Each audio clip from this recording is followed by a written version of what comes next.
Hey, just to remind you to visit our www.doubledoseofrawtalk.store and get your podcast merch and rep with your favorite host, Miss D. And of course, my ebook is still available. My journal to self-love. It's my experience and a dose on how to build and rebuild your confidence and be confident. So go support the show. Welcome to Double Dose of Raw Talk Podcast, your weekly dose of many discussions and opinions, a show where we get comfortable being uncomfortable. And remember, no topic is off limits. Now let's talk about it. It's insane. It's insane. All right. So let's dive right in. Welcome back, guys, to another week and another episode on Double Dose of Raw Talk Podcast. I am your host, Misty. And today we have a returning guest from the Everybody Relax podcast, Big Homie Booth. Welcome back, Booth. It's good to be here. Of course it is. Duh. Of course it is. Why wouldn't it be? I wonder if somebody ever said it sucks to be here. No one has, and we're not about No, to I start. mean in general, like in any show. Like if they just go, hey, it's good to be here. Bet you if they go on the Wendy Williams show, they do feel that way. Yeah, I know. I have a disdain for Wendy. What the fuck? Like, I don't understand her. I just don't. It's a lot. It's a lot of cocaine. It has to be. Like, she's just a very angry woman, or she just doesn't know how to. Like, maybe she doesn't know how to gauge her audience. I don't know. Or she's just weird. I think it's a little bit of believing that you have less talent than people really think you do, and the only thing that you're really good for is being this gossip lady, Right. So Do you even like someone like her? And I don't know how much you have seen her, but like on TV, not that you know her personally, unless you do, then I don't know. But you think she does have any other talents? I mean, I don't want to diminish what she has done in her industry. I think for Wendy, what she does is she lacks confidence. She's a woman who lacks confidence, right? Mm-hmm. So like Wendy's the kind of person that makes fun of you being sick, but wants you to feel sorry that she's sick. Got it. You know what I mean? So in my personal opinion, it's if you're able to say something, you got to be able to take the same thing back. You know what I mean? Yeah, absolutely. You know. And she don't know how to do that for sure. No, she don't know how to do that. She doesn't. All right. I mean, well, Wendy was not going to be my opener of the show. I don't know if you heard, but I now have, instead of doing the little icebreakers with my guests, which I was doing for a very long time, I now have the raw mess of the week. It's my new opener, kind of relevant to what we're going to talk about today. So I kind of want to talk about probably the messiest human being I've seen in the celebrity world in the past 2 weeks. I don't know if you know who I'm talking about, unless you've like discovered yet another messy, I don't know. There's so many messy people. Okay, so I'm gonna drop 3 hints. In his 30s. Okay. He's a rapper. Okay. And he's Jamaican. 30s, rapper, and Jamaican. Is it me? No.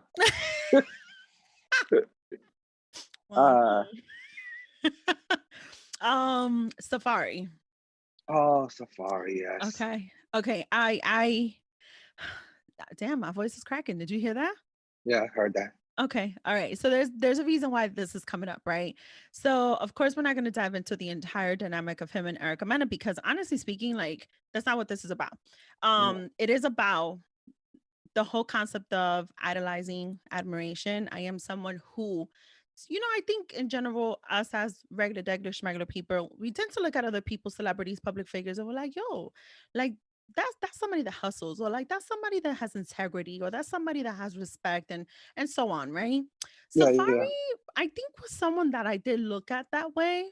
Not gonna lie, totally thought he was hot, but I did think that's because you saw his meat. I did, yeah, and I did think that. Yes, I'm not gonna lie. Okay, fine, but throughout the years, I did think, oh, he seems like an outstanding citizen, right? Yeah. His behavior is relevant to this conversation because I strongly feel that what's been happening lately, in case you've been living under a rock and you guys don't know, he is married to Erica Mena, another public figure. She was a video vixen back in the day, right? Known to the Terror Squad. And She's been on Love and Hip Hop and so on. They connect, they get married, fall in love, and she has a baby with him. And it turns out she's pregnant again. They're on Love and Hip Hop Atlanta now for a season, God knows what. Mm-hmm. And he's just like pushing her away. And it's Mm-hmm. this behavior that he's showing that if I'm going to be very transparent, because I have shared it on this platform, I'm very much so triggered by that behavior because that's not too far from something that I lived Mm-hmm. with, my former marriage and my son's father, where when they just don't want to have anything to do with you or they're just not treating you correctly or right, um, sometimes they tend to just push you away. But at this point, I feel like his behavior is beyond selfish, to the point that in the most recent episode, he kind of said, like, oh, fuck, this bitch is pregnant again. Like, I'm getting a vasectomy. Mm-hmm. And for me, there is one thing that he did say that I kind of want to shine light at. And I know people are probably going to be like, Daisy, what the fuck? But he says to her a very important line. He says, I told you how I feel about this. Mm-hmm. And for a split second, as much as I think he's an asshole, I feel Mm-hmm. like he hasn't been heard. I feel like he's been communicating. A kid is too much. It's too much work. I don't want to have another kid. Blah, blah, blah, blah. This and another. And of course, takes two to tango. Here she is pregnant again. And I want to shine light at this because I feel like a lot of the time, he's not my favorite person right now, but we do ignore the things that people are blatantly saying. We Mm-hmm. do ignore what women or men, but a lot of the time men, because they get the scrutiny of it, they do say directly what they want, what they don't want. And us, sometimes we create different narratives in our minds.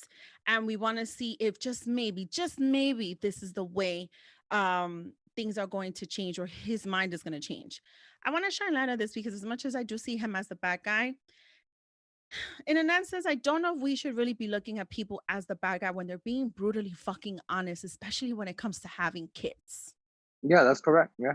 Your Yeah. thoughts on that, if you don't mind diving into this with me, because he did become a stepfather first to her first child, Mm-hmm. then has a child with her. Are we just supposed to assume he's just supposed to be okay with having more children? Like, or because he's automatically married, he's just supposed to be open to that? What are your thoughts with this? I think when it comes to them, um, she made that decision. Like he probably, like you said, had the conversation with her Mm-hmm. and told her, "Yo, look, I don't. It's a lot. I never really had a kid. I'm not ready to have more kids. We already, we don't know their finances. They fake it like they're good, but they might not actually be good." And she, it could be so many things, right? Because let's take the scenario that they had the conversation. She pretended to understand where he was coming from and told him, "Yo, I'm on birth control. Don't worry about it." And Mm-hmm. you know, like And it could she be still so got many, kids. Yeah. so many things, right?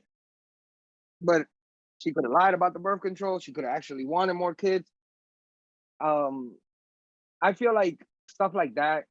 The woman is asking for a never-ending headache, right? Because now you want this guy to act the way you dreamt in your head to be. Mm-hmm. And that's not who he is, right? He told you that's not who he is. At least he conveyed it in a certain kind of way. Because I saw the clip that you're talking about when they were sitting in the table, Yeah. and he looked so unhappy about it. And it's a very joyous, but he's like, "Yo, we just had a baby," Yeah. right? Yeah. And Erica's a beautiful woman, right? Sort of. She's bought, Oh, but I think she's beautiful. you know, You didn't see a reaction out of me. He was like, bitch, do you think she's beautiful or not? nah, she's bought. She's manufactured, but she she just has, like, you could tell that she has a lot of deep seated abandonment issues, and this was probably her way of, like, playing him down. Like, now you have two kids, now you Mm-hmm. can't go nowhere. Which happens a Mm-hmm. lot. I've known friends of mine who've been in those situations Yeah. where they thought that if they got the girl pregnant, then the girl wouldn't leave, Yeah. right? And they were miserable. Right. Right. They were miserable because essentially neither of them really wanted the baby. Right. you know, It's a harsh reality, but it's the truth. you know, like, Yeah. like it's like that's the thing. Like, so now they're gonna have a second kid and they have a whole bunch of problems. They're gonna Right. bring a kid into this scenario Right. where the energy isn't right, the vibe isn't right, or anything like that. So it to me it makes no sense, to be honest. Right. Right. And that's why I wanted to be fair. Again, my thoughts about him right now, I'm very disappointed in his, who how this reality has hit him because he is genuinely someone who I thought he was his, as best as his true self can be, right? Through social media and whatnot.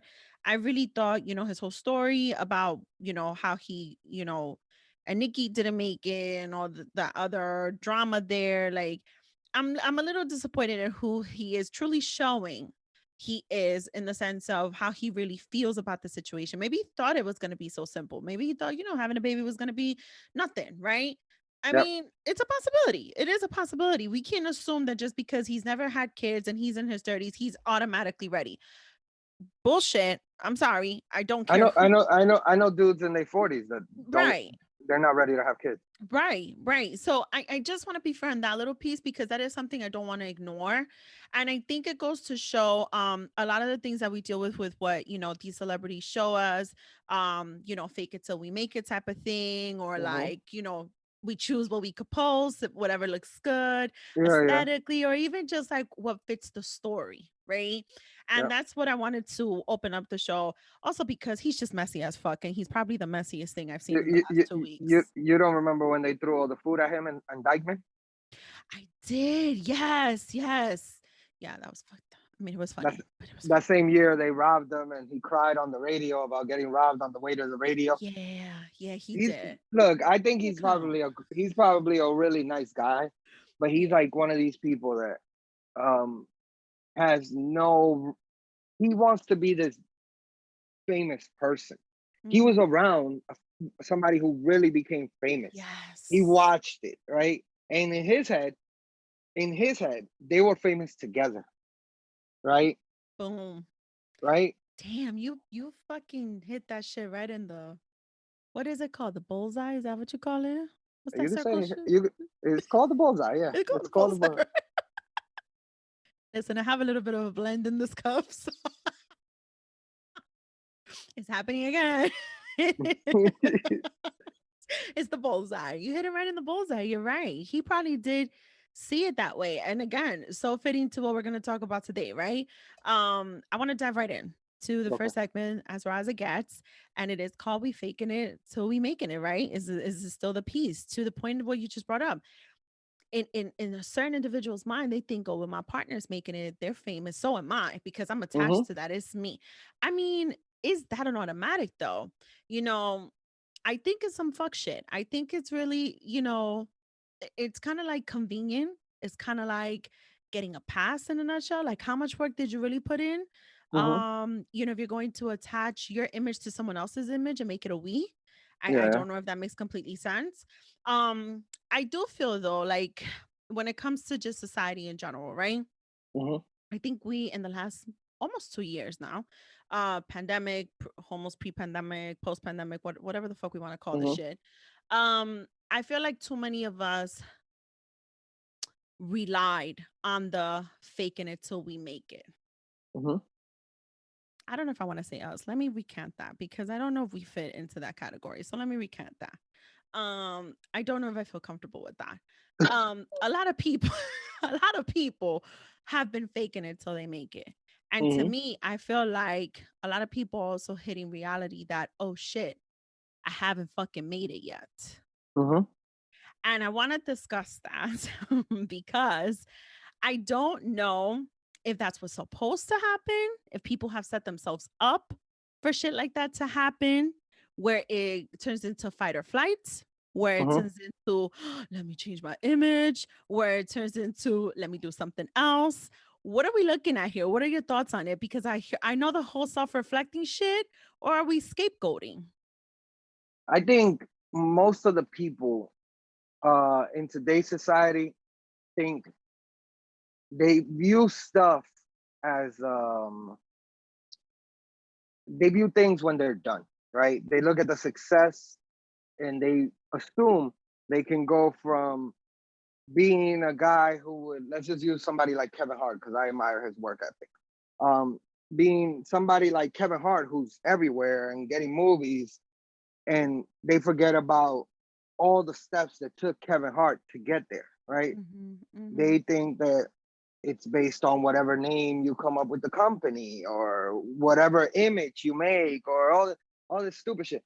And people could see that. People could see through the fuckery. You know what I mean? Mm-hmm. So um I always have the saying where I always say it's really easy to look out the window, it's really hard to look in the mirror, right? You know, you can look at the mirror out the window and see such and such is driving a BMW and go, I'm gonna get me that. You know what I mean? But Mm-hmm. you don't look in the mirror and say what it takes for you to get that, right? You Right. think that you and you know, you see it all the time. I saw it in the pandemic. People flip flop with ideas and do different things, Mm-hmm. and all that is fine and dandy. But if you're only giving it 10% and hoping to get 100% profit on it, Right. you're never gonna make it anywhere. You're not gonna make it fucking like cleaning cars. So you're not gonna make it trying to open up a company or creating a brand or making a TV show or anything like that. It's just not gonna work for you, you know. And the harsh reality is that some people set themselves up with uh goals that are unachievable, no matter what they do. Right. Right. You know Right. what I mean? They don't Yeah. have they don't have whether it's they don't have the work ethic, they don't have the determination, they don't have the skills or whatever. You know, it's like that Jay-Z line, in order to be Bobby Brown then, you gotta be Bobby Brown now. You know what I mean? Oh. Oh You know what yes. Yes. Yes. Yes. you know what I mean? You brought up admiration, which again it goes so fitting to what we're going to talk about, and that's exactly where this is leading to. Do you think that? And I only bring up that pandemic because I feel like everybody. I launched a whole show during a Yeah. pandemic, right? Yeah, yeah. A lot of people probably thought that things were going to go a certain way in whatever endeavor they were taking on, right? On the Uh-huh. onset of the whole pandemic, right? Do you think people understand the difference between admiration of someone who has made it, right? Uh-huh. Or are they idolizing the If fame, the money, maybe? yes. Yes. They only want all the stuff that comes with it, Mm-hmm. right? Like I don't when I look at somebody like Kevin Hart or Jay-Z or somebody like that, I don't look at, of course, it's human nature to be like, yo, they're really successful, right? Right. But you know, I've had conversation with people where I go, yo, I could never be as good as Kevin Hart. Because Kevin Mm-hmm. Hart wakes up at 5 in the morning, he's doing this, he's spending time with his kids, he's flying in and out, left and right. You know, like for me, I know my true self. I know that at some point I would be like, nah, fuck this shit, right? Some people would lie to Yeah. themselves. Yeah.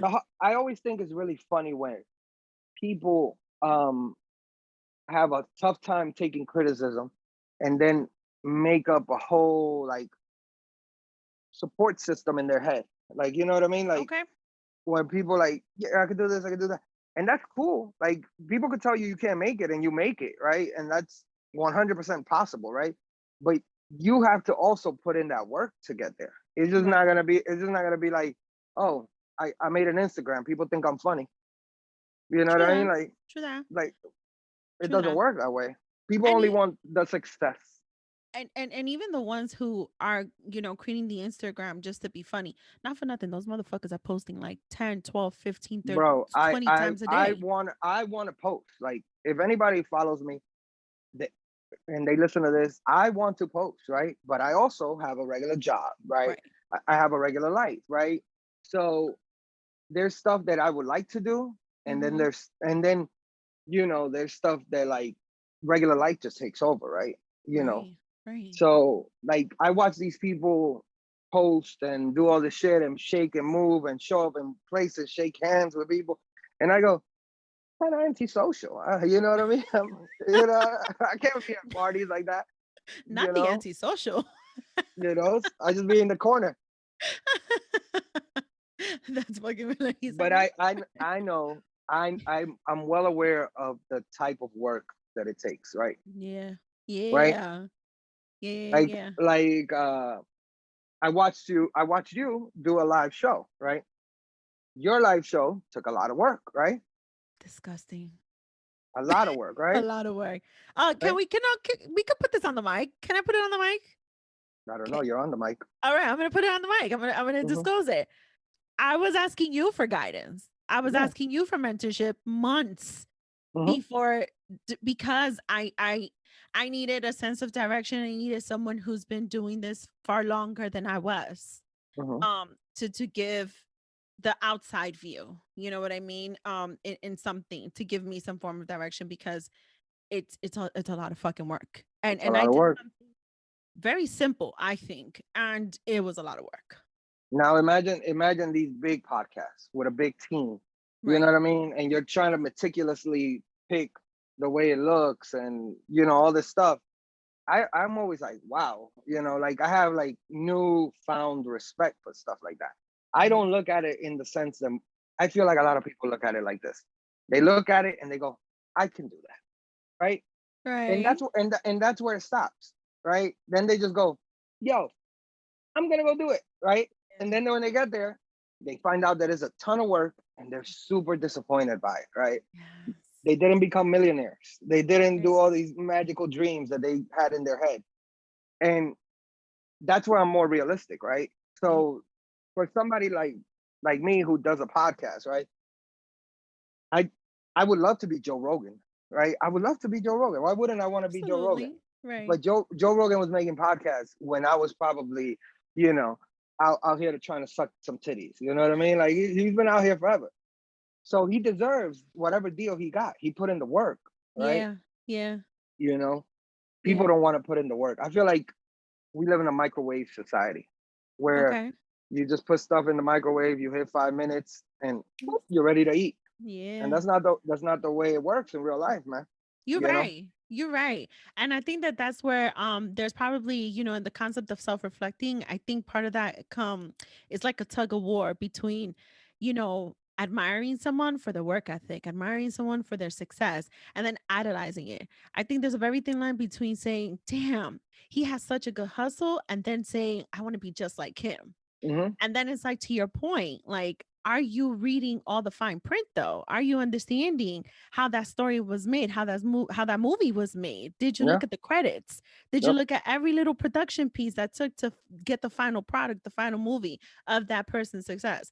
No, you didn't. Half the time, All the people telling you no, all the people, you know what I mean? yeah, all of that. And that's where I think we do see a very thin line. I want to circle it back real quick, okay? Hmm. Because we're talking about just individuals who we may admire or even idolize, right? Hmm. Do you think that's even possible in a relationship? And I want to Like circle it back. I want to like circle am I your significant other, you mean? or idolizing them. To your point, when it came to someone like Safari, he attached someone else's fame to be his fame. Yes. And that's not admiration. I think that was idolizing her. And I Yeah. think in a sense, because he was idolizing Erica Mena's public figureness, Hmm. that's where he went so rapidly to attach himself to wanting her, wanting her, Yeah. wanting her so quickly. Yeah. My thoughts. I don't know. I think for him it also included a third layer where he knew that by being with her, he would be talked about on blogs. You know what I mean? And it's really what he really cares about, right? He thinks that fame comes with people constantly talking about it. And the reality is, this is crazy, but this is all a factor. This is the Kardashian factor, what I call, Ooh, right? talk about it because I don't like them. But the difference is, this is the difference between most people and the Kardashians, right? Hmm. Them bitches work. True. They work. Whatever they do, they gonna make that shit the hottest shit ever, right? Yeah. Whatever they involve in, whatever, it doesn't matter. They're gonna make money from it, right? So Right. everybody else looked at them and said, "Yo, Kim has a fake ass. I could get a fake ass. Kim got some fake titties. I could get a fake titty. You know what I mean?" Yeah. And then it just spawned this whole thing. But if you notice, nobody else makes it to that level Right. Right. because their work ethic, whether we know it or not, whether it's the mom hustling and teaching them to hustle. Remember, Mhm. this lady was essentially a single mom for a little while after her husband died, True. Very true. right? And then had a ton of kids that she was like, oh shit, how am I going to support this and maintain this lifestyle that I have, Right. right? So people look at it and they want the Kim K success, the Yeah. Kylie success, right? You see chicks doing makeup and doing all this shit and all this, and it's just not as successful, you know? It's just Yeah. not. It, Yeah. it People don't understand that we only watch the meal set on the table. We don't watch how it got made. We Yeah. don't watch that. You know, we just watch, oh, the meal. So for somebody like Safari, who I feel like he just does everything for there, there was a point where he tried to be a rapper, right? And he still Not tries, you tried know, to. he still tries because in the beginning he was saying that he was writing everything for Nicki Minaj, He did say that. You're right. You're right. Which right? I had a So huge problem with that because I did feel from the beginning, you are you really trying to get credit here or is this true? Which is it? he's also he wants to be as famous as he probably you like you said, you know, he attached himself to Nicki and Yeah. he was like, well, if you know, let's say he did write some stuff. Well, you know, Yeah. I wrote some of her shit. Yeah. I should be as famous as her. Yeah. No, bro, that's not the way it works. You know, like it doesn't happen for everybody, right? Right. There's always like a line that people say. I think Jadakiss said it. There's dudes in jail that were better than Jordan. You know what I mean? So like, it just doesn't work out the way for everybody, right? You Yeah. know, Yeah. it's in order to make it. It's like Russian roulette with life, right?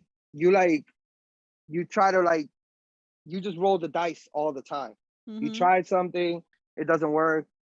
Maybe you're just gonna be the illest UPS delivery guy ever, you know, And you do that shit with pride. and that's it, Absolutely. you know. Yeah. Absolutely. I listen, if I had the illest UPS guy coming to my door delivering my packages, You will get a tip in Christmas. and if he's hot, You you will get a tip in Christmas. I would get Yeah, yeah, I mean, I'm just saying, I'm just gonna keep it real. yeah, yeah. But I would. I absolutely would. I feel you on all of that. Honestly, you just put a lot into perspective for me because I don't want to say like, oh, people set themselves up to that type of disappointment. I think that a lot of the time also because they don't face reality, yeah, you set yourself up for disappointment first and foremost. Let's hold you accountable for your bullshit, right? Mm-hmm, Because I think a lot of people are now realizing, and let me just put that shit out there because it's part of our reality, right? You're mm-hmm, working, I'm working, we've worked through the pandemic, we have our podcast, right? We're trying to make something of this. We're still holding down our jobs, our careers, right? Okay, cool. I do think while there are people who rightfully so have needed and have and still need the benefit of unemployment, I think some people thought that that was going to be a way to escape responsibility mm-hmm. and abuse it to have some form of a come up on a side hustle. Yeah, And that part is where you have kept yourself so stuck, mm-hmm, right? So stuck between admiring these, idolizing these, and not facing your fucking reality mm-hmm. at all. And those are the type of people that I feel truly do a disservice to a lot of the work that others are doing during self reflection while trying to put through with a hustle while working or not, or really need some form of a benefit, right? Mm-hmm, mm-hmm. For me, it's like, when are we too old to still be on that limbo? Let me take away the we because you and I are not those people, but I'm saying, like, when are we too old for that bullshit? I think you're too old at 30. 30, Okay. I'll tell you personally. 30 hit me like a rock in the face. Mm, mm, Like you know what I mean? Like when 30 hit me, I was like, oh shit, my credit fucked up. You know, I'm like going through all these things, you know, like all this stuff. I'm like trying to figure it out. And you know, on your point about unemployment, I got mm-hmm, a degree on unemployment, mm, right? mm. When 9/11 happened, I was a UPS guy, right? Really? Yeah. And then Oh, that's how the beard got here, right? And you used to not be able to have facial hair in UPS. I didn't know this. Do Yeah. tell. So, I was at UPS. They were doing all this bullshit. I remember clearly I came in and it was like around Christmas time, and we always got a bonus around Christmas. It wasn't shit. It was like $500, but it was $500. Mhm. And I remember they were like, "Oh, there's no bonus this year," and I was like, "Wait, what? Yeah, there's no bonus." And then somebody like photocopy like a newspaper article and put it all over the building of like the CEO of UPS gave himself a bonus for like $3 million. And then I was like, "Oh, there's my bonus." No. So then I decided right there, that moment, I was like, either uh, I'm gonna get fired from here. This is what I decided. I was like, I'm gonna get fired from here. It's over. I'm gonna make this shit happen. So one day I decided not to show up. One day I asked for the day off. They told me, no, you can't have the day off. And I was like, how are you telling me I can't take a personal day? Mhm. And then I took 4 days in a row off, or 3 days, something like that. And then, when I came back, I got sat down with HR and all this shit. And I went on unemployment. And then I used that time. I was like, I'm getting a degree. Because the whole time I'm thinking, I'm not doing this job Mm. forever. You know what I mean? Right. Right. Like, I need to figure out something. And no knock on anybody that does it. Because, I got mad people there that I love and still do it. Right. They, but like, I needed to use my time for my time. You know what I mean? To like improve myself. So there, Right. I go through little stages where I try to improve myself. But if you're 36, 37, 38, 39, and you're still trying to figure out how the fuck you should take step one, Mm. like Mm. just go get a regular job, my nigga, and just stop. Not the baby steps. Just stop. Mm. Like in the words of Biggie, don't be mad. UPS is hiring. Just go over there. You Yeah. know, like Yeah. because you could retire from there. You could do, become a supervisor, become a district manager, whatever you want. But if chasing a dream, right? It's like imagine me being 37 trying to make it to the NBA. No, you're right. You're right. You're right. You're Everybody right. would laugh, right? Right. You're right. You're And I'm not absolutely saying right. I'm not saying like for people like us who are trying to get a podcast going and all this, Mhm. some people watch it from the sideline and go, "What the fuck y'all doing?" Right? You know, and that's why I never think about it money wise, right? I just do it. If one Mhm. day money comes, it comes. If it doesn't, if I'm on episode 2000 and I still just do it for fun, I'm cool with that too. Mhm. Mhm. I know I got a job. I'm not gonna Right. stop working to just pod, Right. and, and I always look at it like if you're young, sure, dive into it full steam ahead. Give it 1 year, but you got to give it 110% every fucking day Yeah. and see what results you get. If in 1 year you don't get the results that you imagine, it's over, man. Do it halfway and go get a regular job. Right. Right. Right. You know. Right. Right. I had a conversation with someone today, and I'm not gonna say the person's name because I don't incriminate nobody, and I don't want people up in my business. But I had a conversation with this person, and we were talking about their hustle and just all the steps it takes to that person's hustle, right? To Hmm. to what they're doing, which I'm familiar with because once upon a time I worked at the garment district in production, right? Yeah. With a clothing company. And we were talking about what our purpose is and why do we do what we do, right? Hmm. And what's the reason? And the consensus was essentially we don't do it for the money. We know there's a price to it, right? Hmm. Because everything in this, mira, how is it? They say in Spanish, lo barato cuesta caro. If, Hmm. if it's cheap, it's usually going to cost you way more, Yeah. right? Yeah. So they'll say that, right?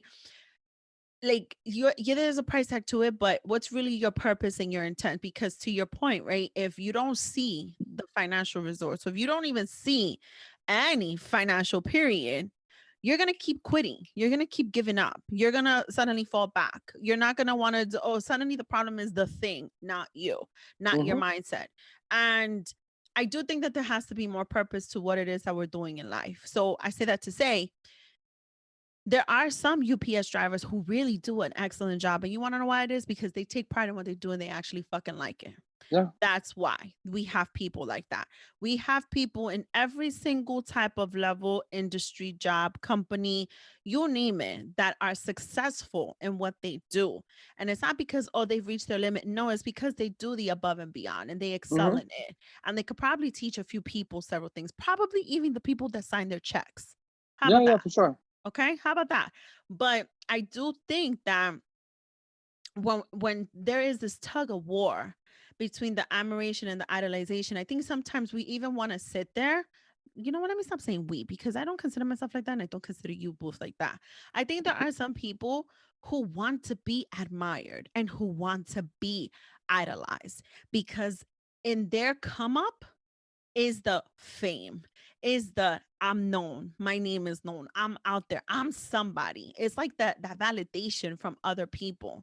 And I Yeah. think that's where there's real failure, to be quite honest. Yeah, people chase trying to make a legacy for themselves. And Mm-hmm. those people end up spinning their wheels in mud. Mm-hmm. You know what I mean? They don't catch any traction, because like the minute that they go, yo, you know what I'm gonna be? I'm gonna start a business about house painting, right? Oh. Mm-hmm.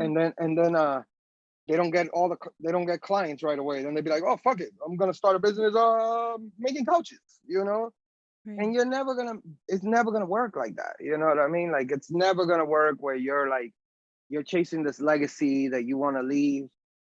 Man, fuck a legacy, right? Like Mm-hmm. a Mm-hmm. legacy.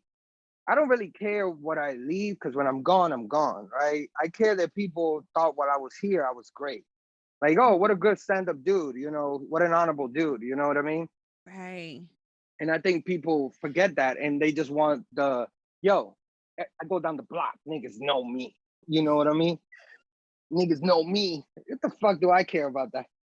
You know, I don't care about that shit. I don't want to be known on this blog. Niggas know me down the block because I lived here for a long time anyway. So, you know? Yeah, let me tell you something. Shout out to all my family that have my last name, but people fucking knew our fucking last name because we were See? always the people fighting. Like, I didn't want them. No, I didn't. I no longer. Once I moved out of there, I no longer wanted people to know my last name. I no longer wanted people to know who the fuck we were. Absolutely not. No, some of So these so motherfuckers are embarrassing. let me ask you. So when do you think is too old to be still like trying to figure it out? Um, because of my realizations at age 30, which is why I snapped the fingers because definitely credit Mm-hmm. score was one of those realizations to me, and I've worked real hard to it.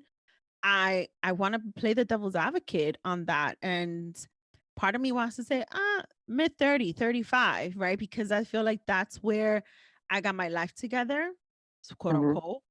Um, and yet I was still hard on me. I was still like, damn, bitch, it took you too fucking long. So I think that's too old. But you know what? Fuck that. I am gonna say 30. Mm-hmm. In fact, some of you who are probably going to hit that 29th birthday, it's kind of like the crisis that comes around, like, oh my God, I'm about to be 30. Some people are too fixated on, not people, some females are fixated on, oh my God, I'm not married yet. Oh my God, I don't have kids. Like, listen, calm the fuck down. There are other things you better make sure you have aligned and checked off before you start thinking about popping kids out and you want this big ass diamond on your hand, on your finger, just so you can stunt on all your single friends. Mm-hmm. Like, there's a bigger picture here, right? Um, I feel though there are certain fundamentals that make it very difficult that are missing from our lives, our education, our upbringings that make it real difficult for us to get there by the time we are 30. And I want to be fair on that, right? For sure. I'm someone very honestly, I went to college, both. I did all of that. I have 2 degrees. Ask me where in all of that was I taught anything about life. No, they don't teach you shit. They don't teach me shit. They didn't teach me shit. I want to be fair on that. Can I get by in life very well with those degrees? Sure, I can. But there's certain things that not during a bachelor's, not during a master's, not nothing do they ever say, hey, let's have a whole discussion on credit scores. Let's have a whole discussion on financial, gain, on financial stability. Let's Yeah. have certain None of that ever at all. None whatsoever. Where's these city high schools? Where's these city high schools? Absolutely the Nah. fuck not. So that's where I could see certain people and I could empathize with them if they have not reached that threshold. I can. But in actuality, where we are today, our access to internet, we're That's what I always was on gonna it, say. right? Like social media, we're always on it. You're going to fucking Google. Like we are at this point where there's ways for us to self-teach. There is. There's no reason why a 20-something-year-old could sit there, oh, I didn't know. No, you have Google. We Yeah. didn't have Google really growing up. We I had didn't. Yahoo. You had Yahoo? Yeah. Damn, I had the AOL dial-up. That shit would take forever. I had Like, Yahoo. That Yahoo was like the original Google. You had to go to on Yahoo to look shit up. yo, shout out to one of my closest friends. She still has a Yahoo email. Oh, she's single. I fucking hate you. She's single. Every time she go hit somebody, yo, just email me at yahoo.com. They're like, oh shit. Like I still have my AOL, but that's because I have that shit connected to so many of my like I've had Sprint how many fucking years now? Like I have Mhm. that connected to that shit like that. But no, like I've been looking at her since I was like, yo, you don't have a Gmail? She'd be like, no, no, I'm good with my Yahoo. I still got my Yahoo on my phone, but I don't know the password. Wait, do you get any of the emails at all? You mean They, to you mean to I tell me think I people could be contacting you from years ago for whatever reason right now? It could be dire urgent. That's the only way to contact you, and you don't receive shit. they probably would have been all my old bitches. That's why I would have. I'm on my Yahoo email right now. Shit. No. How many? Yeah. What's the number? Oh shit. A Not hundred of and 10,352 emails. that's a lot of emails for an email you don't use for God knows how long. I got mad Pizza Hut email. I mean, mad Domino emails here. Wow. You still eat Domino's? I mean, I ate it today. I'm done with you. With that order's attached to which email though? I'm done. Listen, the fucking idolization and admiration of life is real. And I do think that we do need to be a little bit more realistic to a lot of the eventful occurrences that may happen that may kind of make us believe in this whole admiration, idolization, this whole momentum of I could be somebody, I could be Bezos, I could be Gates, I could be so and so, right? Like I feel like we really need to come back down to reality about Yeah, bullshit like that. It's not to say the impossible is always impossible. No, sometimes it is possible. But don't think that because you blink and the pandemic is over, fame is at your door. That's not yeah. how this shit works. I think That's I what I'm think saying. for a lot of people, the unemployment, they didn't utilize the unemployment the way they should have. Right? They had, Absolutely not. I get it. Some people were making really good money on unemployment. You know what I mean? There was a Yeah. point that people were making $1,000 a week, Right. right? And instead of taking that $1,000 and just going, yo, you know what?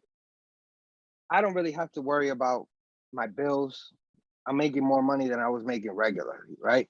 Hmm. Uh, I'm gonna do this for 110%. You know, they kind of probably just semi did it and enjoyed the $1,000 a week a little more than they actually hustled. You know what I mean? Like they probably just sat around the crib and did shit like that, and time came and time kept going. I want to be messy. Can I be messy? You can be messy. What are your thoughts? Yeah. Because I've seen this happen. Pandemic hits, people now have to live off of unemployment. What are your thoughts about those people that continue to live beyond their means and beyond their dreams? I think those people are just gonna be they're gonna always struggle. You know what I mean? I know it Okay. sounds fucked up. I think like they're just always gonna be trying to dig themselves out of a hole. Got You it. know what I mean? Because they yo, the most money I spend is at work. Like on a regular basis, because I'm buying lunch, I'm buying breakfast, Right. I'm doing all this stupid shit. I'm taking cabs, Right. you know. So, like I'm totally giving you the side eye for taking a cab tour from your house. There was a day that was raining, and I took a cab, and it was $30. I heard. I was like, shit was 7 minutes away. Yeah. But like for people like that, it goes back to what we were saying. Like, I feel like a lot of people don't know themselves, right? Mm-hmm. They don't know who they really are. Mm-hmm. People create these characters, right? These Yeah. like life is like for some people, life is like WWE. Some Oh. you know what I mean? They create all these characters. And in reality, they're really like scared little like person inside. It they're always struggling because they're never harnessing that. They're never healing Yeah. that. So then they repeat these cycles because they're creating these characters. They want to be larger than life. Yeah. Yeah. Well, I think that's usually happens when people want to suppress their realities because they don't, to your point, want to heal or face certain things that hurt, Hmm. certain things that they don't know how to cope with or don't want to cope Hmm. with. So isn't it easier, right, to put on this whole costume, Yeah. right, and be on stage all the time instead of off stage and show the fact that you are just human and Yeah. that you can't fuck up or that you don't have all these perfect things or that you're not perfect, right? People definitely have that struggle. One last question for this and then we could go into the next segment. Hmm. Um have you ever sat there and said the statement, I want to be just like blank when I grow up? Yeah. Yeah. For sure. I've taken bits and pieces of individuals throughout my life, Okay. right? So like I'll use because when you're a kid, when I was a kid, I thought I was gonna be Batman. Like Uh-huh. anybody that knows me thought that I Yeah. legitimately was gonna be like, hey, I just go work out. Somebody got to stop crying. You know what I mean? Yeah. Yeah. You But have said that you've always felt that way. Yeah. yeah, so Yeah. as I got older, like the two most recent people that I thought of was the late. They're both. It's sad because they're both dead now. But Mm-hmm. Nipsey Hussle and Kobe Bryant, Mm. Mm-hmm. Mm-hmm. right? Nipsey had an incredible business mind. Some people like might have never heard of Nipsey Hussle till he died, right? Me. But if you just hear Nipsey just talk, like Mm-hmm. Nipsey did some shit where he sold his album for $100, right? Nobody knew who the fuck he was, but Mm-hmm. he then created value to his album, right? But he also gave it out free. Mm-hmm. He People did. don't know, you know Yeah. what I mean? So if you wanted to support him, you paid the 100. And Mm-hmm. what happened? I think Jay-Z bought 100 copies, Mm-hmm. right? So his business mind was incredible. And Kobe Bryant was somebody who people told him he sucked, you Yeah. know, and he decided he was gonna work harder than everybody. Yeah. I remember like recently, since the Olympics are going on, they were interviewing I think Dwayne Wade, and Mm-hmm. Dwayne Wade said they were waking up for breakfast and they see Kobe sitting there with two ice packs on his knees, Okay. and they're laughing. They're like, you must be getting old, kind of shit, right? And he goes, Mm-hmm. old. I already worked out for 5 hours. I'm just eating breakfast so I could go back and work out for another 5 hours. And they were like, "Oh shit, Oh we shit. just woke up." You know, you know what I mean? So Mhm. Well, that goes like, back to the reality you're talking about, right?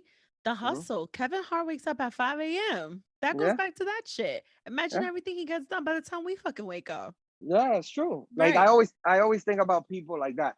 Like that, I always have this like, Hey guys. I wanted to remind you guys that if you have been thinking about starting your own podcast or you have a podcast and it just needs a little bit of help, we have the solution for you.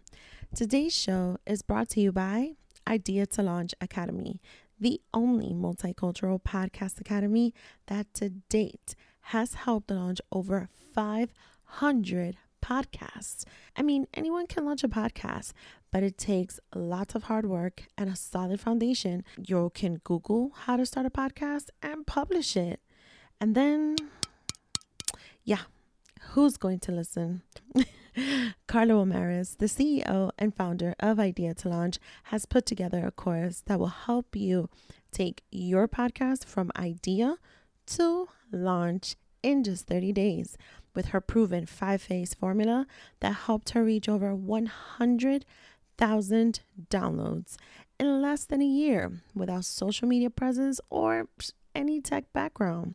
Your artwork, recording, editing, marketing, and so much more. Also, when you are part of the chorus, you become a part of a community of podcasters. I'm one of them. Use the link in our show description to enroll in the Launch Your Podcast in 30 Days 2.0. Let them know that Double Dose of Raw Talk sent you and get the Instagram 101 crash course for free. Enrollment is open.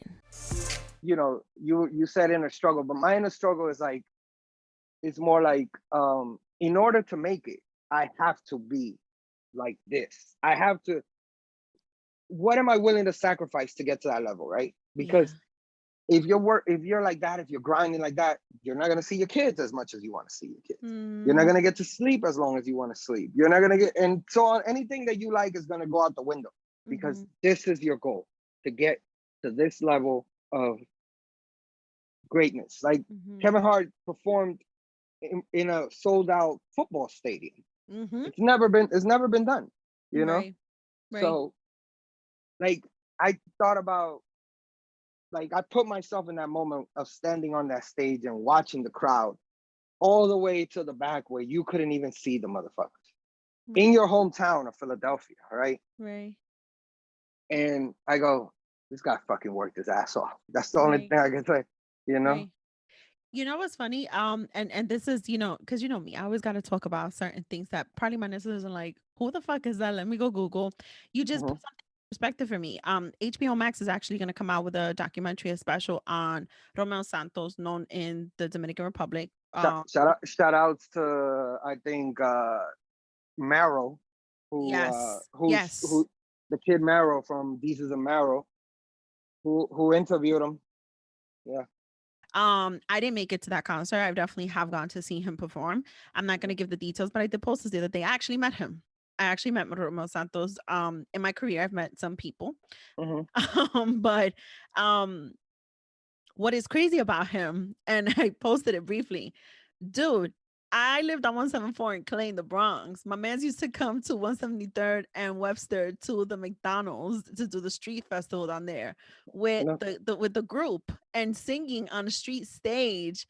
Like, yo, they were kids. And for you to be able to go back to your point of what you're saying, it's like, yo, that's achievement. That's working hard. I think I was like 13 or 12 years old seeing him perform.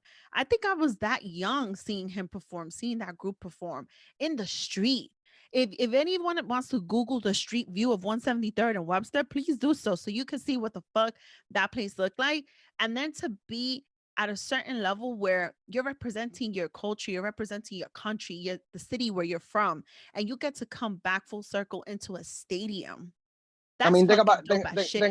Think about it like this. How many people before him did bachata? I mean, you're talking old school, but none of them did what Right? he's done. But Yeah. what do they call him? The King of Bachata.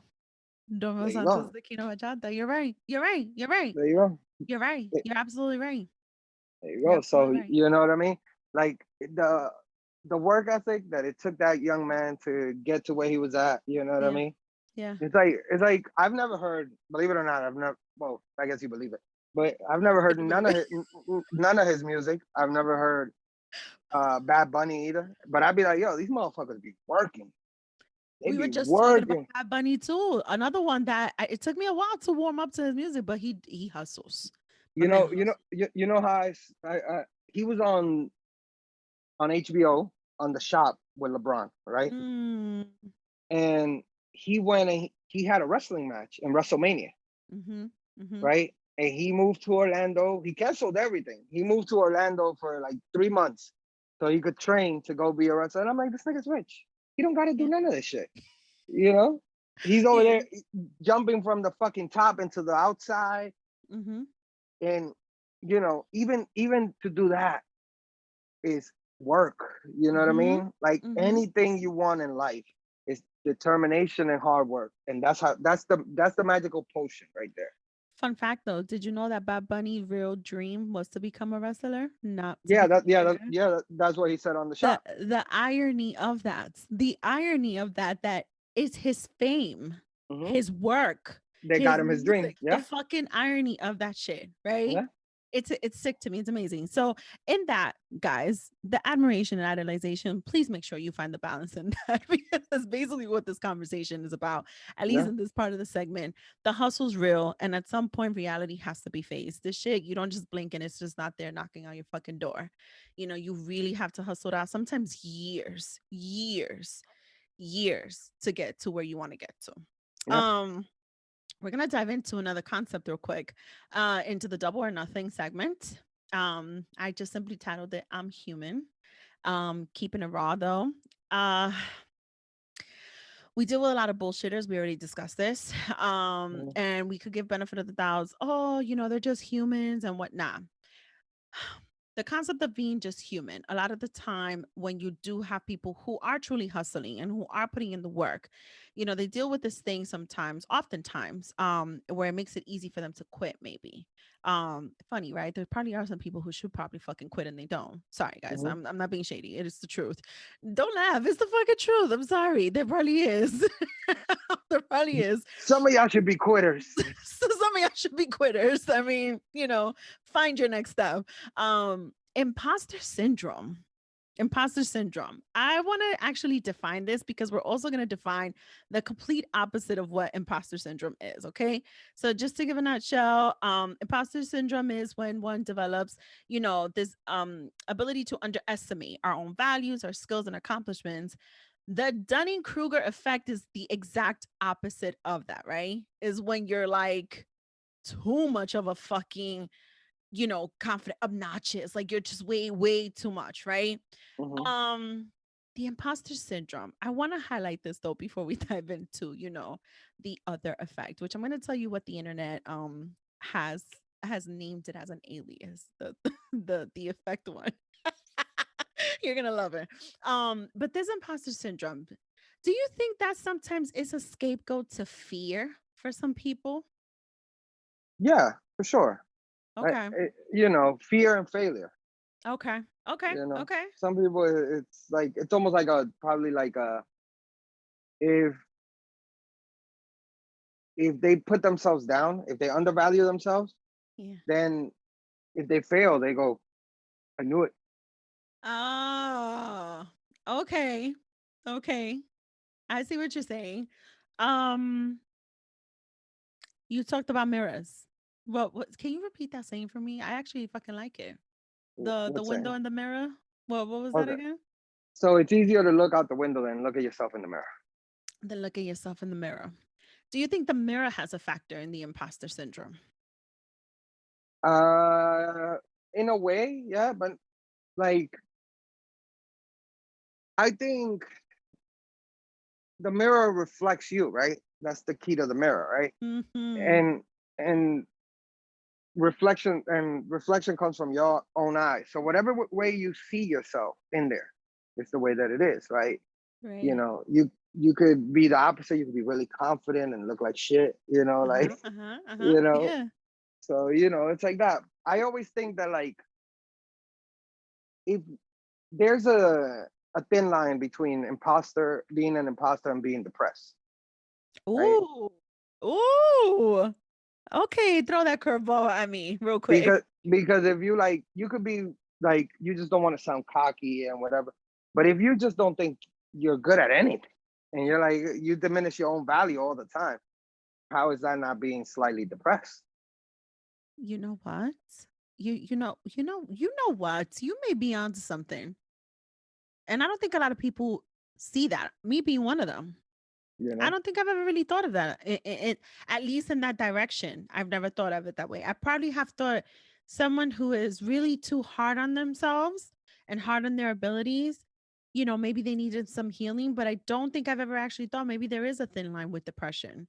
it And probably is. and very transparently being someone who has battled depression in the past. You know, So I don't think I've ever seen it that way, but that's actually a really good perspective that you're putting in that in that concept, to be honest. Do you find yourself your hardest critic? All the time. Yeah. All the time. Like I am my biggest hype woman, and I'm constantly coming at myself in my head. Then that's actually great, in my opinion, because then you're Really? balanced. Really? If you hype yourself up and you criticize yourself, then you, Yeah. because it wouldn't work one way. Like if you only hype yourself up, Nah, I right? can't do that. I, I can't But do that. then you would hype yourself up to the point that people would tell you, yo, you shouldn't do this. That's a bad idea. And you'd be like, nah, it's gonna work. It's me. You know what I mean? So Right. like it's that balance, right? Of like being half and half, like an Yeah. Arnold Palmer. I'm done. Haven't. The opposite of the imposter syndrome, the Dunning-Kruger effect, also known as in the internet streets as the President Donald Trump. Oh yeah, for sure, for sure, for sure. I fucking loved this concept because let me say this. I know a lot of people who, first of all, it says, whose confidence and bluster never wavers despite his weak interest and understanding of policy matters. Yeah, yeah. Any anybody told you about war? I am the best at war. I win all the time. Make deals, win. That's me. I just want my listeners to know I did this on purpose so he could do the impersonation. It's just great. It's just great. No, but you know what? You know what? That guy, like for him, it's the opposite, right? He's like Yeah. he is a, and this is crazy. He is a WWE character. In fact, he Yeah. actually, he actually is in the Hall of Fame of WWE. But he's created this Donald Trump, the businessman, Right. successful. Oh, Right. everything I do is gold. Everything I do is successful. You know what Right. I mean? Right. But Right. Right. inside his head, I guarantee it, he's like, I don't know what the fuck I'm talking about. You know, Yup. Yup. You're you know. right. You're But right. he knows that people don't buy into that. Like he's only been successful at this, right? Yeah. He's Yeah. only been, you know. So is it safe to say though, because he wears his tie, his Mhm. fucking hair is combed the same way every single motherfucking time? He has the longest tie ever, by the way. The longest fucking tie. And I hate his suits. I can't stand his suits. I'm sorry. I can't take them. Best suits. I have the best suits. People tell me all the time I have the best suits. Like, can we say this motherfucker found the skillful ability to fake it till he makes it because he made it? Like, he made it all the way through. He might still make it. As of right now, the man is still not behind bars. Yeah, Like, and on this platform, y'all know I hate saying his name, but I had to address this effect in the imposter syndrome. I was gonna put his name out there. but this is the difference. Watch this. Talk to me. The difference between Donald Trump and faking it till you make it, motherfuckers, Mm, is Donald Trump gave it 110% to his at faking that. it. Yep. At that. You know Yep. what I mean? He is by far, and I don't care what anybody tells me, he is the greatest con artist in the history of America. He Absolutely. made it to being the president without never running for never knowing shit about politics. And Absolutely. he almost won twice. You know what I Yeah. mean? Yeah. And the craziest shit, honestly, I don't think, and correct me if I'm wrong. I don't listen, if there are any listeners out there that know American history like their back of their hand, please hit me up and correct me if I'm wrong. I don't think there's ever been any candidate or president, any public figure all in one piece of shit, all in one to ever truly demonstrate the reality of what the history of this country is. I Yeah, don't yeah, think for we've sure. ever had one to fucking do it in real time as Yeah, every single day developed for this man in office. Like we're living in the reality, right? Of what post Trump is. yeah. It's always been there, but this is the reality we're in today. I watched a clip on Instagram where the guy goes to like these Trump rallies and he asks them really basic question. So the guy asked a Trump supporter, he goes, uh, you're not gonna get vaccinated? And he goes, no. And he goes, why? He goes, because it's my choice It's my body. I should be able to do what I want with my body. And the guy goes, I agree. What about abortions? He goes, oh no, we got to stop those. Uh-huh. And I go, look at this shit. Yeah. Look at this shit. No, Yeah. but Trump is the most successful con artist of all time, right? Unbelievable. But he, like anything else you do in life, he gave it Yeah. 110%. Yeah. Whether we thought he was an idiot or not, right? There were very intelligent people that never made it to be president, Yeah. Yeah. right? He was an idiot, Yeah. and he made it because he committed to it. He committed to being a liar, a deceiver, and a fake businessman. And people bought into it because he committed to it. Yeah. Yeah. I just want you to know every time I hear people say a liar, a cheater, I instantly start a deceiver, I instantly start singing A the fucking song. heartbreaker, a heartbreaker. It starts going instantly. I saw you going like this, and I'm like, I'm singing it in my head. And I want it all. I can't stand it, but I love that song.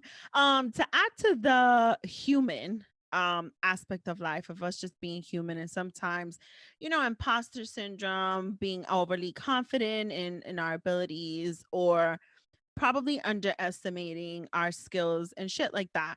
Sometimes, changes just need to happen. And I want to be able to shine light on this, and how that felt for you, looking into a mirror and making that decision for your podcast. Mhm, I'm not going to make mention of the previous name, but you did go through a rebrand. mhm. Um and I know there's factors into that decision, but I want to know from the looking into the mirror aspect of it. I don't know if you've ever really dived into this. I definitely tune in every single week to your show. But how harsh was that reality, or was it even harsh at all? Um, in what sense? The rebranding The reality? the, the rebranding reality. Um, it wasn't as harsh because um I have full confidence in the team that I have, like the Okay. rest of the crew. Um, and the rebranding came from a situation where it was necessary to like shed that weight, right? Mhm. And because of that, I felt like the name and all this stuff, the rebranding part, sure. You already had a little traction with the previous, and you're just Mhm. kind of. But I'd rather it have had, and I quote DJ Brian on this, one of my co-hosts. Um, he said, "Better now in the beginning than later." Oh. And I go, yeah, you're right. You know what I mean? And in the previous pod, the there was an instinct where, talking back to what we were saying, there was some of us that were doing it for the love and Mhm. the learning factor and all, and some individuals were doing it for trying to make it a monetary thing tomorrow, Okay. thinking the pod was going to be Joe Budden or Joe Rogan or whoever. Mhm. And that whole aspect just needed to be like forgot about. Like we the ones who stayed needed a fresh start. A fresh start. You know what I mean? With Yeah. with a different vibe and a different energy, and Mhm. and to be honest, a better energy. Mhm. No shade on anybody, but um, eh, just a better energy overall. Like Mhm. my two co-hosts are incredible. Mhm. They work hard. They put 110 all the time. We are in the process of always trying to figure it out. We always, we meet weekly, we have Mhm. discussions. you know are we where we think we should be? No. Are we where we should be for Mhm. now? Mhm. You know what I Mhm. mean? Right. Because like I tell them all the time, if we were really successful and we had like 30,000 listeners every week, Mhm. I don't know if I could do that. I'm not mentally ready there, to go from 0 to 30,000 listeners. You know what I mean? Right. That's like people see you down the street and they go, "Yo, I love your pod." I'm like, Right. I'm just trying to get a sandwich. Right. Right. Right. Right. that you know. and that's the concept of, and this is why I'm tying that in a little bit to underestimating, right? Because Hmm. it's kind of like, and this is why I wanted to touch on the rebrand essentially. Yeah, there was a once, right? A Hmm. beginning to it. And then there was a rebrand. And a lot of the time there's a stigma around rebrands. A lot of the Hmm. time there is. Nevertheless, you know, there were still listeners who came and continued, not came, they Yeah. continued, they remained to still embrace the content coming with what the team looked like now, what the crew looked Hmm. like now, right? When you think of it from that aspect of it all, right? Then comes the other reality, right? It's like one reality is rebrand or not, how do I keep up? How do I keep up? How do I, retain my listeners? How do I engage more listeners, right? Hmm. And to your point, imagine the reality of going from that zero to 30,000. Yeah. The demand is greater. The Yeah. demand is heavier.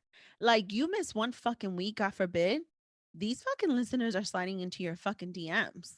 Yep. Like, what's up? What's going on? Like, you haven't dropped the episode.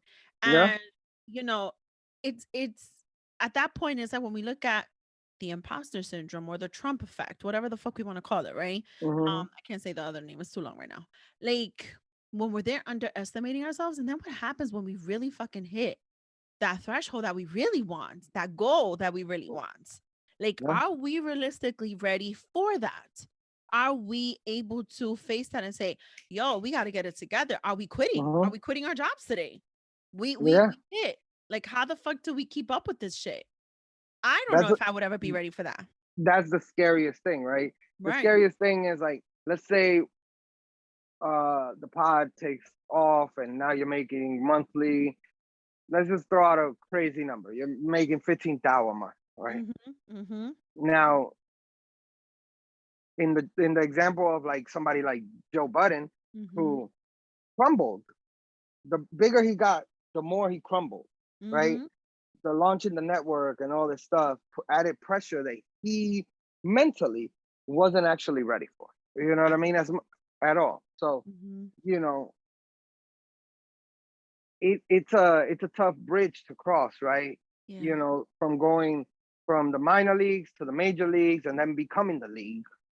You know Oof. what I mean? You know what I mean? So it's just it's a tough thing, and that's why I bring up the Kevin Hart example earlier, because standing on that stage, I would die. Like I would, and I'm not even like a scared person like that. I would just imagine like, yo, I have to now fucking perform for 40,000 people. You Mm. know what I mean? Like I have to be fucking funny for 40,000 people. That's Mhm. crazy, you know. Mhm. And I heard Jesus and Mero talk about this once, that they go up there and the reason they enjoy it is because they go up there and they don't plan it out. They just go up there. I didn't know that about them. Yeah, they just go up there and they just go fuck this shit. You know what I mean? And they start talking to the crowd, drinking beer, whatever it is, and you know that allowed them to work through their fear. And eventually they started planning it out. They started working on it and saying, yo, we got time. We got, you know what I mean? It, the being successful part, people might dream of it, but it's something that they might never be ready for. You see it in I watched the story of Heath Ledger today, I have yet to watch that. you know, and Heath Ledger was somebody who just wanted to be an actor. He didn't want to deal with the second part, which was promoting the movie, Mhm. you know. And by the end of his life, he was only sleeping 2 hours. Yeah. He had done 5 movies in a row. Yeah. So, you know, like it's hard, man. It's hard. I'm Success is a actually a fan of double-sided his. sword. Of I'm Heath a fan Ledger? of his. Yeah, and that's part of the reason why I haven't watched it, to be honest with you. Yeah, you know, it's difficult, man. Fame is a motherfucker, man. You It know, is. It it is. is. And You it know, ties into the whole admiration, idolization. It ties into the imposter syndrome, your Trump effect. It ties into all of that when we're self-reflecting. It ties into when we're hitting realizations with certain events in our lives. Um, I'm gonna make this a full circle. when you have a man chasing a woman because he wants her so bad, and then he becomes a dad and suddenly he don't want all of it. Yeah. Reality fucking hits you hard. And sometimes, you wanna feed off of a little bit too much than what your stomach can fucking take, and that's when you fucking throwing up and you sick to your stomach, and all of a sudden you just want out of it. You can't even survive in that anymore. Yeah. And it's sickening. It's Yeah. sickening, right? And I think that's where the reality has to hit, on every aspect of it all. And again, I don't know if people understand that. Quite frankly, a lot of the time I have to reevaluate and reassess for me to make sure that I continuously understand that. Just think about it like this. One of these shows that we record could be the show, right? The show Mm-hmm. that makes you popular, right? Right. Are you ready for everybody to go back to listen to every show and walk up to you in the street and tell you stories that you said on the show and you have no idea who this person is? You know what I mean? Like, yo, I Is remember this an you. actual question Yeah, like that I, that. that I have to answer? Those are difficult things, right? Like you just there waiting for your kid, or waiting across the street or whatever, and boom, right there. You're on a date, you're on wherever, somebody comes up to you while you're at dinner. You know what I mean? Like that's the reality of we are currently although we are not at that level, but we are currently becoming public figures, Mm-hmm. right? Mm-hmm. And like that's why I struggle with the Instagram part, right? Mm-hmm. I Mm-hmm. struggle with the actually being me, my real self. Like, although I'm the same person, but like sharing too much. People share sometimes Right. too much, right? Right. Right. And then what do you keep for yourself? Right. Like, what's personal to you if Right. you just share everything on social media? Right. Right. And let me say this, and I appreciate you saying that, because I definitely received criticism from people when I decided to create a separate public page from my Instagram, Hmm. from my personal. Don't get it twisted. I have shared my son on my Hmm. public one, with his consent and his permission, because he's still a child and he is a human being and a person, right? And I want to respect the fact that he didn't choose for to be on a public forum, okay? Yeah. But I did get scrutiny from certain people. It was kind of like alluded to me like, "Oh, but you're not being real, like you're not being raw, like that's not really you." It's not that. Like there's still a certain level that I feel deserves protection and respect Look, there's from. always there. It has to be a separation between church and state. Yeah, there has to, in my opinion, just in my opinion. And I say that to say, you know, no secret, my audience knows I have started a new endeavor in my career. I don't know if I want to be totally open about this new journey in my career, and align it to this part of my life. Because there are certain things that are just so precious, and you want to be able to have it separate focus, kind of like when you say, "Oh, I leave work at work and I come home to home," kind of like Yeah.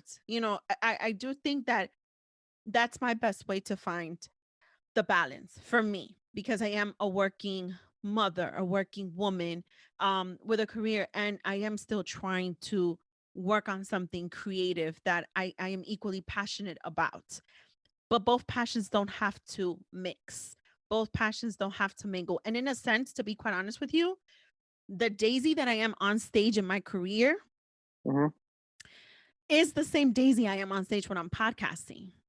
Hmm. My deliveries are just a little bit different. Okay, that makes sense. Yeah, because I'm still the same, but my delivery is probably the same. Okay. I'd be like this at work. I always think about though, like like Ric Flair, right? And I remember watching a documentary on Ric Flair. No, it was actually like a 30 for 30 on ESPN. They did one on Ric Flair, Did and they? yeah, Oh, I gotta catch that one. and they I think they had Triple H, and Triple H was like, uh, Ric Flair spent so many years being Ric Flair Mhm. that he forgot how to be himself when he came home. Like Wow. he only knew how to be this character that he had created. The drinking and the sleeping with women and the driving limousines. So, but he had a wife at home. Right. But to him, he had already separated those two worlds completely. You know Mm. what I mean? Mm-hmm. Like, and it wasn't until like his son committed suicide that it kind of hit him. You know what I mean? Like, you know, I'm a dad. I'm not really like this fucking character that I created for 40, 50 years. You know what I mean? Mm-hmm. Mm-hmm. And like that's the hardest part, right? With fame, right? Mm-hmm. We create. Some people just want to be regular. Heath Ledger just wanted to be Heath Ledger, but he Mm-hmm. was already, the Joker, or whoever, Right. Right. right? So it's just difficult, right? Like, you think Kim K has a regular life? No. No. I don't think so. Rihanna, No. No, and I'm pretty sure as much as those are women that I can admire their hustle, whether I love them or not. I mean, I love Rihanna. Um, I'm sure they have their own fucking struggles yeah. with these self-reflective syndromes, with these self-reflective admirations and idolizations of themselves, maybe. Of themselves, maybe, to be quite I, I, honest. I think shout outs to Big Sis. Me and Big Sis had this conversation once, and I think there was a little period where Rihanna was a little heavier set, right? Yes. Right, and she would take all the pictures and she would cover like Mm-hmm. the belly, right? She would like angle herself so you wouldn't see the belly. I think Rihanna was fine as fuck, but She was. you know, and it's like we admire her, but we forget that she's whatever her real name is, you know, at home Yeah. when she looks in the mirror, she's there and she's like, hey, I got fat right here. I got, Yeah. other. She got her insecurities and shit. Yeah. I think social media. I think that's the part that I kind of hate about social media. Right. Social media is like a really pretty picture all the time. You know, Yeah. You hit you it know what right I on the mean? nose. Yeah, the bullseye. It's the bullseye. Or the nose. You could say Or that. the nose. But definitely the bullseye. No, you're right. It is a pretty picture. That I think that's the whole concept behind the filters. The God damn it. There's so many fucking filters. You know how I know when it's too old to not face reality about fucking life and shit like unemployment and come ups and shit? When you're too fucking old to understand all the motherfucking filters on Instagram. There's mad filters. That's it. Like I can't. I'm done. Like I can't do it. I Yo, I can't. think I think also like for me, um, I came from an era where bullying was normal, right? Like Okay. what people call bullying today was just used to call it snapping, Mhm. Mhm. right? And so it gave me like this thick layer of like tough skin, Mhm. right? And I feel like social media does the opposite. Oh. Social media allows you to control who sees your post. If they commented on something negative, you delete it. You know what I mean? You go through all these steps, and you only give yourself what you want to see, That is true. right? Yeah. Right? And then people constantly post something and look how many likes they got. I don't really care if I get any likes, to be honest with you. I don't. You know what I mean? I Yeah. don't. Like, the reality of things is that I spend a lot of time becoming my own best friend. Yeah. And because of that, there's nothing really anybody can say to me that's gonna really like move me in a negative kind of way where I'm gonna be like, oh shit, they don't like my haircut. Right. You know Right. what I Right. mean? Right. I don't give a shit. Do you think that's the secret? And I want to, we could go into the overdose after this. Do you think that's the secret to knowing how to deal with an imposter syndrome or even the Trump effect, that you work on being your own best friend, you work on liking yourself, accepting yourself? Yeah, 100%. You think Donald Trump likes himself? No. I You, don't you think don't so. think you don't think he likes himself? I guarantee you, he walks off that stage. He says His something like, his true self or his onstage self? whatever it is, His whole self. You mean his he's whole self? he's been that character for so long. It's all that remains. Just like Ric You know what? Flair. You're right. You're right. You're right. You're right. I mean, then in that case, I would say he's totally in love with himself. Exactly. So then Yeah. he comes off that stage and he goes on that stage, tells you, yo, inject bleach, and then walks off and he goes, that was a brilliant idea. And then just walks off, and nobody tells him shit. And nobody Nobody tells goes, him to inject bleach on himself, and neither is he gonna do it. He just focuses on the fact that it's the idea. You're right. mhm, You're right. He mhm, thinks he's genius. End of story. mhm, That's it. mhm. That's his whole concept of life. That's his love for Yep, himself. He's his best friend. He needs no one else. You're yep. absolutely right. You are. You are. All right, we're gonna go into the overdose. That is the last segment of the show. And with the overdoses is usually when we go on a quick rant on something that may have pissed us off, or we go on a little vibe of something that has us in a good mood. So, do you want to share anything? Get it off your chest? Do you want to just mellow it out? Anything you'd like to share? I'm gonna go on on something that I've been wondering. Okay. What's up with all these fake butts? The fake butts.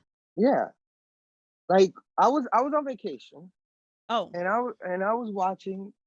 I was like, yo, look at the fake butts out here too. You know what I mean? Like, are so my you thing is like, what is the goal for it? okay? So, are we talking about your standard BBL? Is that what we're talking about? Or like BB these are fake? Like, is BBL the fat transfer one? yes, and it's the Th- the butt lift. Then it's like semi, right? The Okay. BBL is semi real, semi fake. Yes, I'm it looks more real than not. I'm talking about the ones that look like a character from the movie Ants.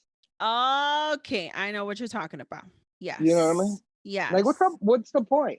Honestly, I think and I want to be fair on this. Do you think that also with that concept that's just how it's evolved, or do you think Kim K had a direct influence on that bullshit? 100%. You do. Okay. 100%. Okay. You know?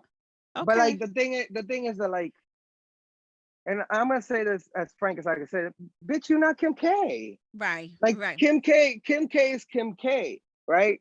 Maybe you think that, like, if this is the step to getting to Kim K, you're never gonna make it there because Kim K is still there. She's still Right. right there. You know what I Right. mean?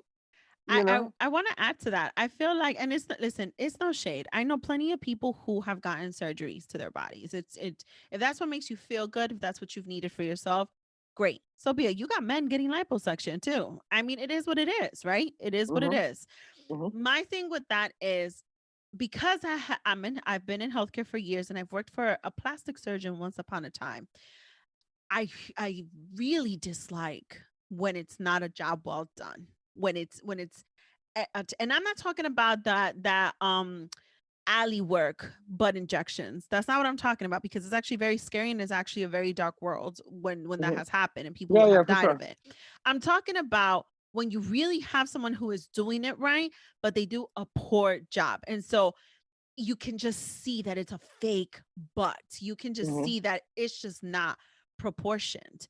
And that's where I have a problem when the job is not well done, when you do have people who have acid for lack of a better word right now. Um half acid. And you have these bodies that you're able to look at them and say, bro, you're never going to be, to your point, Kim Kardashian. You're never going to be, with all due respect, Kim Kardashian has made a name for herself, however, which way she has. But my original big booty Judy is always going to be Iris Chacon. Because I remember watching her on TV growing up. My mom and my Mm-hmm. dad Mm-hmm. made sure I watched her. So there you go. Like, some people are just never going to be that. And also very transparently, as a woman who does enjoy looking at women who do have nice bodies, some of them don't look nice. They just don't. They're not But appealing and they're not but what attractive. is but what is the end goal? Is my question. My question is, like, what are they? What are they? They're most some of these bitches that get this fucking uh fake ass are just working as a bottle waitress. Like, what is the goal Is here? it? Did you encounter that while you were on vacation? Like, did you see that? No, I saw Matt. By the way, I saw. What's big? Sugar daddy. Really? Saw a lot of sugar daddies out there. You got, Oh, and let me tell I you, wonder if that's post-pandemic bullshit. they number one, they were really old. Number two, they look like they were spending their retirement money on these chicks, right? Oh, Like, it's like the think about like an older white man, like, but not like a dude that looks like he has money, like the dude that's wearing the cargo pants and the yeah. and the leather sandals, like shit like Yeah. that. Like that kind of What is old, the linen shirt? the linen shirt, and And I'm like, I'm sitting there watching it, and I'm like, damn, she's gonna have to go home and like blow this old dude for like Yeah, but a he's trip. probably gonna fall asleep real quick, so she ain't gonna be blowing that long. Yeah, but like, I'm like, it still gotta be terrible. Ugh, It, I if I, can't. what I mean? Like the dude looked like in his 70s. It I'm not wasn't made like for a. the I'm not made for the sugar daddy life. Not at this age. I can't. I That's what I can't. mean. That's what I mean. So if that's what's that? That's the goal. I mean, I think that the goal is for one, and I don't like to say this in a bad way.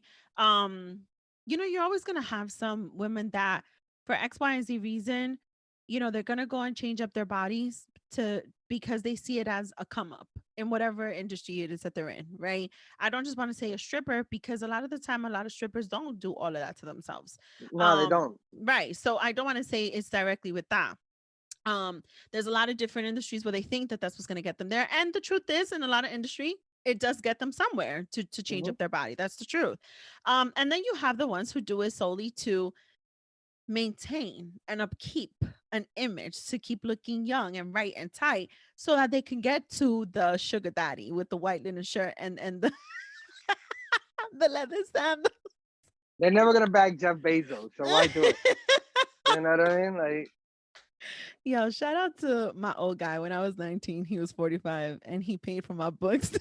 but but think about it. That's a regular nigga, right? Like I'm looking at the chicks while I was on vacation, and I'm like, you here and you got to spend the time with this old ass dude. You could have just paid for your own vacation. What are you doing? Yo, God forgive me. God forgive me for this. But God forgive me. Please, I'm gonna go to church on Sunday and I'm gonna ask for forgiveness. But like my concern is we're still in post-pandemic. Why are these elderly men still traveling? Like, should you not stay home and stay Nah, safe? Like, you know what's why? going on? You know why they risking it all for pussy. Is that where we are today? We risking Uh, it over pussy? Like, that's how most men live their lives. but in this day and age, like, still, like, I just don't get it. Like I just don't get like you because they all look miserable. Let me tell you, none of them look like they were really enjoying each other's company. That's another thing. here's the real question: were they foreigners or were they like? Now, one of the chicks looked like she was from straight Atlanta. She Oh, actually went in the pool with like a headscarf because okay, she didn't want to get her weave wet. okay.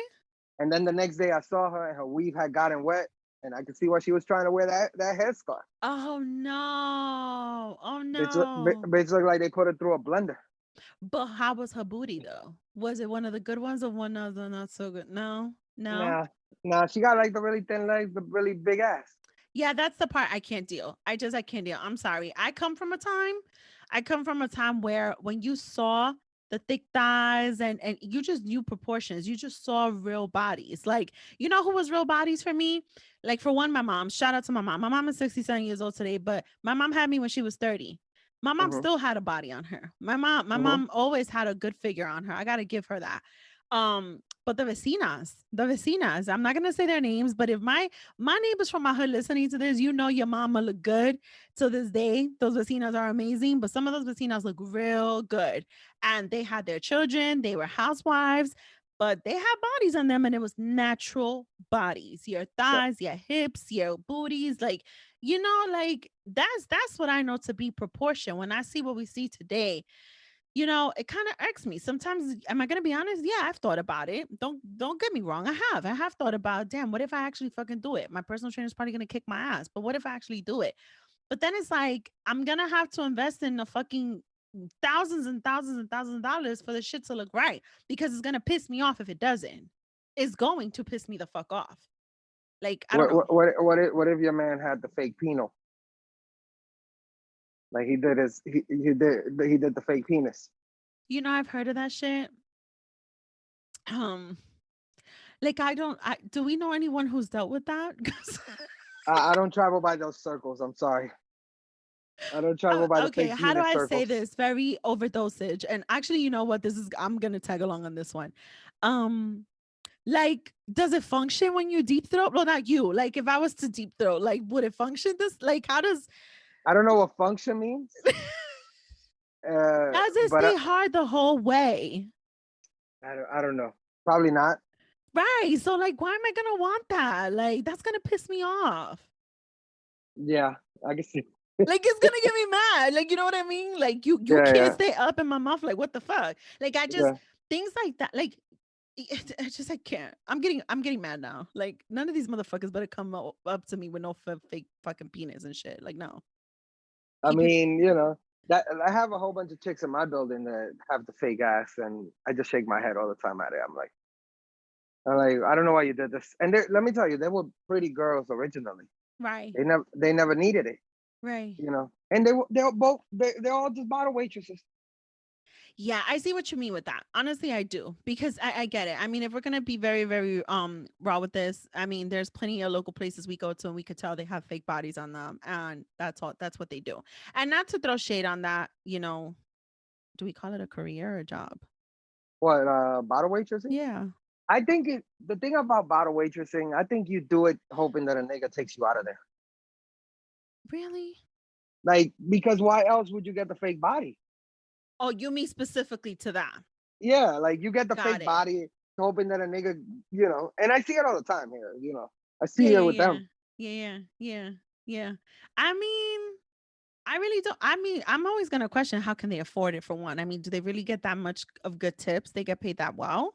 I think they get a nigga to pay for it. Oh, you taking it this far now. Full circle with Big Homie Booth.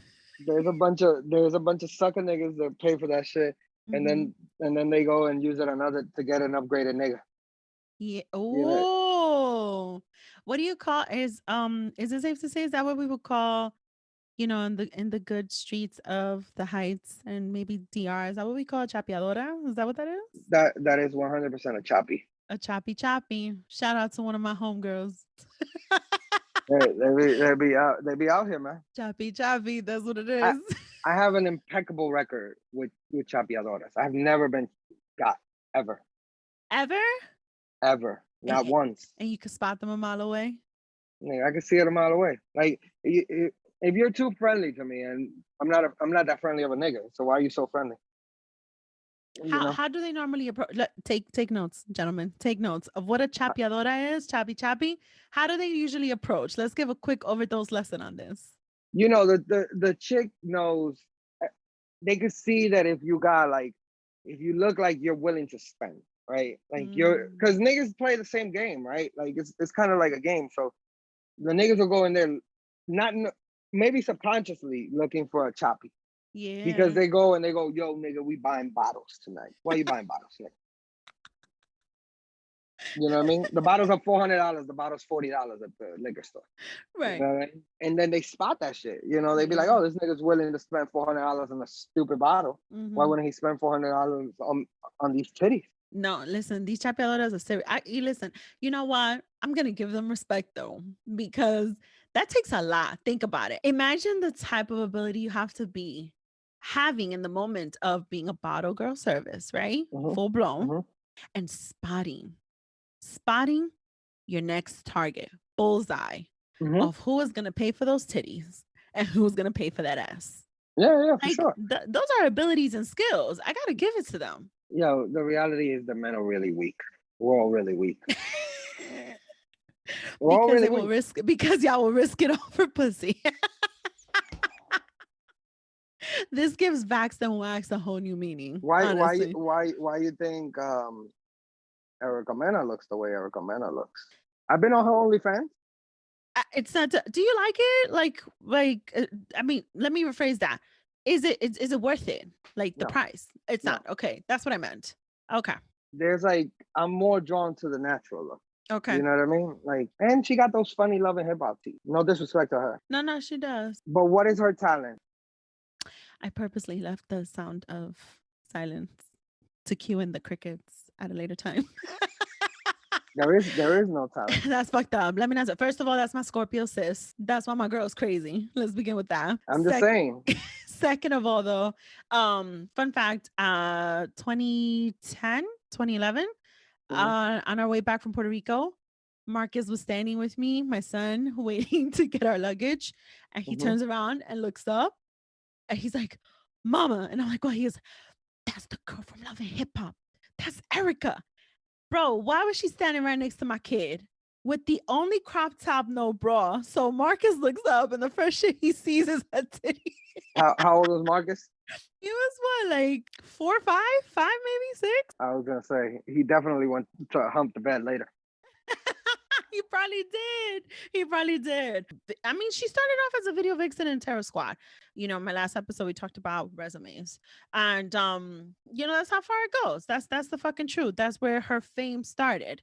Or I should say notoriety. That goes to show you, if you look at her beginning to what her body looked then to what her body is today, you can just tell she's gotten the work done. And not to say she doesn't put in work to keep it, because it's the other part of it. Even when you do have surgery, your Brazilian butt lifts or your fake asses. And if you're one of those people who is not going to keep up with it and maintain it, then you're going to look like pure fraud. And then you're going to look real foolish at 67 years old where all your shit is sagging. Like, I mean, you know, Pamela Anderson had the fake tits for so long. You know what I mean? Yeah. So that's not on that overdose. This was a fun overdose. I appreciate you bringing that shit up. The fake asses, the fake ass talk. And the fake penis. Like, I was slightly triggered. No, you're gonna go do some research on fake penises. I absolutely am. And then I'm gonna go look at the dick pics that I got just to make sure that none of them. You wanna ask about fake dick pics? I am. I I will actually. I'll hit a big sis. All right. Well, this is amazing to have you come on the show and chop this up and discuss and dive right into these little topics and these little personalities. Do you want to tell my listeners where they could find you after gracing this amazing show here? Well, you could find me every week on the Everybody Relax podcast. You could find us on SoundCloud, Spotify, Apple. I think we're on Google. You know, I think I don't really. I'm not gonna lie. I don't listen to it on Google. But yeah, you can find me at Big Homie Booth on Instagram. Mm-hmm. You can find my co-host at DJ Brian Music, at Captain Kim. Mm-hmm. You know, hashtag Tugboat Nation. Hashtag. And yeah, and we drop every Friday. You know. Yeah. Usually early. We try. Y'all be getting tight when y'all don't. I'm not even gonna lie. I'll be getting real upset. Yeah. No, you guys are dope. Definitely tune in, guys. Please go follow. Please go support. I've had Big Homie Booth on the show twice, Captain Kim maybe 3 times. You know, let this be a very public announcement to DJ Brian.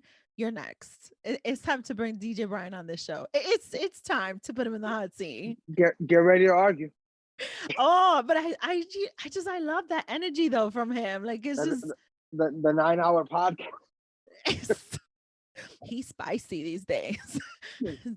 DJ Brian's spicy, y'all. It's because he drives a Mazda. That's okay. Let him drive the Mazda, but he's real spicy these days.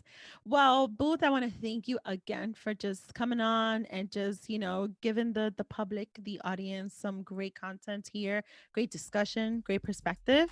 And as always, this podcast casa is always your casa. Thank you. Absolutely. And you guys already know this is another week and another episode on Double Dose of Raw Talk podcast. I am your host, Misty, and you guys will tune in next week. Bye. Bye. Don't forget to follow us on Instagram and Twitter. And we are live on your favorite podcast streaming platform. Make sure to tell a friend to subscribe, rate, and review. Talk to you later.